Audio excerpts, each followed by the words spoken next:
कोई टाइमलाइन नहीं देवांगे। Chief justice Pakistan मुल्क भर च एक साथ इंतखाबात कराने तो मुतल्लिक दरख्वास्तां दी सुप्रीम कोर्ट से समात हुई। चीफ जस्टिस ने रोलिंग दे दिया है क्या कि कोई टाइमलाइन नहीं देवांगे।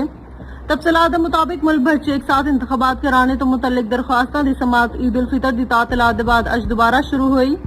चीफ जस्टिस उमर अता बंदयाल दी सरबराही च जस्टिस एजाजुल हसन ते जस्टिस मुनीब अख्तर ते मुश्तमिल 3 रुकनी खसूसी बेंच ने समात की।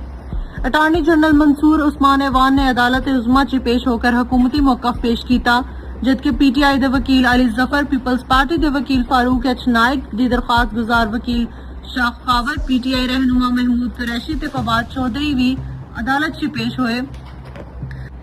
इस तो कबल समाज शुरू हुई तो अटारनी जनरल मंसूर उस्मान ऐवान सुप्रीम कोर्ट च पेश हुए तो अदालत ने दस्सिया कि 19 अप्रैल को हुकूमत ते ओपोजिशन का पहला राबता होया ते 26 अप्रैल को मुलाकात ते इतफाक भी होया। इस सिलसिले च 25 अप्रैल को वफाकी वज़रा अयाज सादिक ते साद रफीक की पीटीआई रहनुमा असद कैसर तो मुलाकात हुई।